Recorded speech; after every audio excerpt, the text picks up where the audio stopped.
আমি এই মুহূর্তে আছি চাঁদপুর সদরের কালীবাড়ি এলাকা। তো কালীবাড়ি এলাকা এখানে কালীবাড়ি রেলগেটের পাশে, এই রেলগেটের পাশে এখানে ভিডিওটা করার উদ্দেশ্য, এখানে এই রেলগেটের পাশে প্রতিদিন একটা বাজার দেখতে পাই, ভ্রাম্যমাণ বাজার।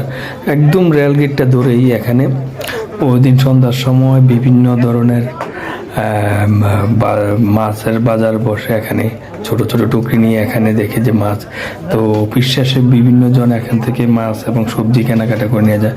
তো এখানে একটা ভালো দিক হচ্ছে যে নদীর মাছ পাওয়া যায়, বিভিন্ন রকমের ছোট ছোট নদীর মাছ দৈনিক ধরে যতটুকু দেখে মনে হচ্ছে নদীর ধরা মাছ পাওয়া যায়। এখন বর্তমানে এখানে ইলিশ, ছোট ছোট অনেক ইলিশ মাছ আছে, প্রচুর ইলিশ মাছ এবং কি অন্যান্য প্রজাতিরও ছোট মাছ পাওয়া যায়, যারা দৈনিক কেনাকাটা করে এবং বিশ্বাসে এখান থেকে কেনাকাটা করে নিয়ে যায়।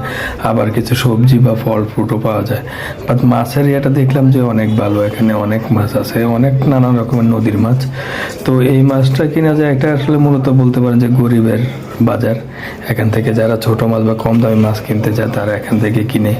তো প্রতিদিনই এটা দেখি, সেজন্য এই জিনিসটি এটা হচ্ছে যে চাঁদপুর সদরের কালীবাড়ি এলাকা রেলগেটের পাশে। তো এখান থেকে সবাই কেনাকাটা করে, অনেক ক্রেতা খারাপ না দেখি, অনেক ভালো ক্রেতা আছে, প্রতিদিনই কেনাকাটা করে এখান থেকে ভালো লোকজন থাকে। মাছগুলো খারাপ না, তরতাজা মাছই মনে হলো যতটুকু দেখে। তো অনেক মাছ থাকে এখানে।